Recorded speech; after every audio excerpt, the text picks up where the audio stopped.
علماء نے درود شریف کی حکمتوں میں لکھا ہے کہ درود شریف جو اللہ نے ہمیں پڑھنے کا حکم دیا، اس کی بنیادی وجہ تو سب کو معلوم ہے کہ سب سے زیادہ احسانات اس کائنات میں اللہ کے بعد کس کے ہیں؟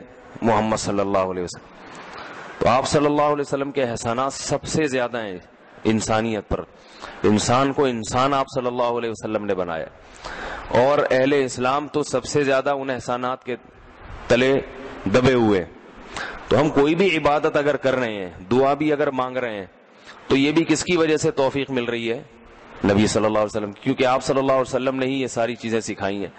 تو ہر کام میں حکم یہ ہے کہ بھائی جس کا احسان ہے، جس کی وجہ سے تمہیں یہ رہنمائی ملی، تو پہلے اس کا بھی تو کچھ خیال کرو، اس کا بھی جو ہے نا اللہ سے اس کے لیے دعا مانگو تاکہ تمہاری طرف سے بھی کچھ شکر ہو۔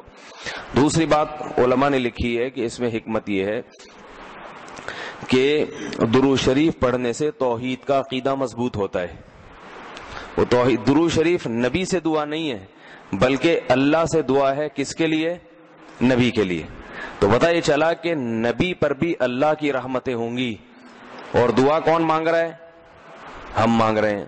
تو اس میں نبی سے مانگنے کا دروازہ بند کر دیا کہ نبی سے مانگنے کا اسلام میں کوئی تصور نہیں ہے، بلکہ نبی کے لیے بھی اللہ سے مانگا جائے گا۔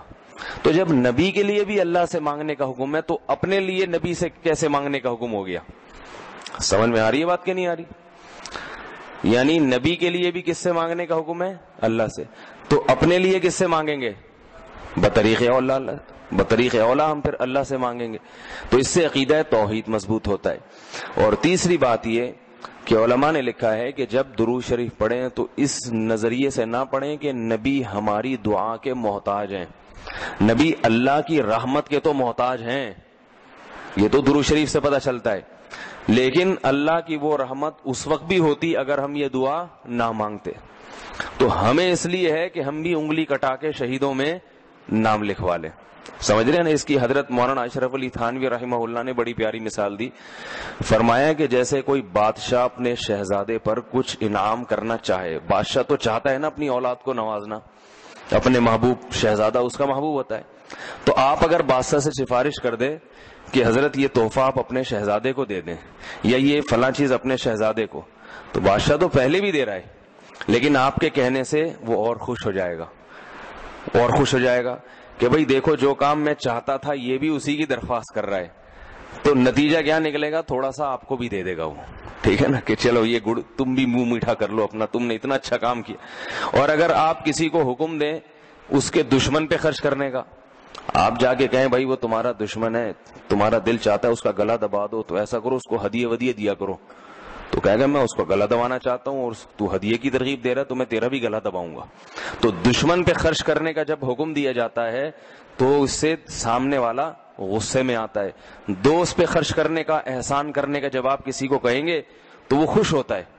باپ کو اگر کہا جائے نا اپنے بچوں پہ اور کھلائے کریں، بڑی خوشی ہوتی ہے، تو باپ کا دل اور سینہ اور چوڑا ہو جائے گا۔ تو ایسا ہی اللہ تعالیٰ کو اپنے رسول صلی اللہ علیہ وسلم سے محبت ہے۔ اللہ تو خصوصی رحمتیں بھیجیں گے ہی، لیکن ہم اگر اللہ سے درخواست کر دیں گے کہ اللہ تو خصوصی رحمتیں بھیج، تو اس میں تھوڑی سی ہماری بھی کیا ہو جائے گی؟ دخل اندازی ہو جائے گی۔ اللہ تو ویسے ہی کر رہا ہے، تو اللہ کہے گا چلو تو نے بھی سفارش کر دی تو ان پہ تو کر ہی نہ ہوں، یہ 10 رحمتیں تجھ پر بھی ہو جائیں گی۔ اور چوتھا فائدہ کیا ہے درود شریف پڑھنے کا؟ کہ انسان کے دل میں محمد صلی اللہ علیہ وسلم کی محبت بڑھتی ہے۔ انسان جس کے لیے دعا مانگتا ہے لاشعوری طور پہ، تو نبی صلی اللہ علیہ وسلم کی جتنی زیادہ محبت ہوگی اللہ کی خود بخود اتنی ہی زیادہ ہوگی، کیونکہ نبی سے محبت اللہ ہی کی وجہ سے ہوتی ہے، یہ الگ الگ چیز نہیں ہے۔ اللہ کے رسول ہے نا، اسی وجہ سے تو ہے۔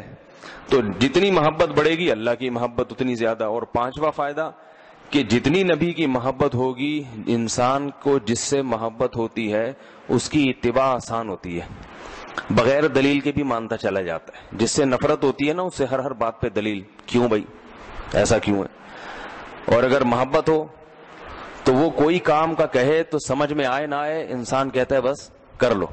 صحابہ کرام کی محبت کے جو واقعات ہیں، حضرت انس رضی اللہ تعالی عنہ جب بھی کھانا پکتا تھا، اگر اس میں لوکی یا کدو پکتا تو کدو کے ٹکڑے تلاش کر کر کے کھاتے تھے۔ لوگوں نے پوچھا کیوں بھائی؟ فرماتے ہیں کہ میں نے رسول اللہ صلی اللہ علیہ وسلم کو دیکھا ہے کہ کدو شوق سے کھاتے تھے آپ. تو نبی سے محبت تھی, کدو سے محبت ہو گئی. حالانکہ یہ شریعت کا حکم نہیں ہے لوکی اور کدو سے محبت کرو, یہ تو اپنی انسان کی اپنی رغبت ہوتی ہے, کسی کو کسی چیز سے, کسی کو کسی چیز سے. لیکن عشق کی انتہا ہوتی ہے تو انسان کو محبوب کی محبوب چیزوں سے بھی ہو جاتی ہے. تو ہمیں بھی اگر نبی صلی اللہ علیہ وسلم سے محبت ہوگی صلی اللہ علیہ وسلم, تو اگر کدو سے نہ بھی ہو تو کوئی اتنا مسئلہ نہیں ہے, لیکن فرائض واجبات سے تو ہو جائے گی نا, جو شریعت میں ضروری ہیں, جن کی آپ صلی اللہ علیہ وسلم نے بہت تاکید کی ہے, ان سے تو ہوگی نا کم از کم. محبت نہیں ہے تو ہر وقت بیٹھ کے لوچی کی تلاش, داڑھی تک نہیں رکھے گا. داڑھی کا سمجھاؤ تو کہ بھائی کیوں بھائی, پھر یہ سمجھاؤ کہ بھئی آپ صلی اللہ علیہ وسلم کے اخلاق ایسے تھے, نہیں میری سمجھ میں نہیں آتے, ایسے کیسے اخلاق بنائے جا سکتے ہیں خادموں کے ساتھ. تو محبت ہو جاتی ہے تو سارے کام آسان ہو جاتے ہیں. تو درود شریف پڑھنے کا ایک فائدہ یہ بھی ہے. تو اس لیے ہمت کر کے علماء نے جو ایک نصاب بتاتے ہیں نا, روزانہ 100 دفعہ صبح 100 دفعہ شام. ویسے تو سب سے بہتر درود ابراہیمی ہے جو نماز میں ہم پڑھتے ہیں, آپ صلی اللہ علیہ وسلم نے سکھایا ہے. یہ نہ ہو مشکل لگے تو اتنا کر لو صلی اللہ علیہ وسلم.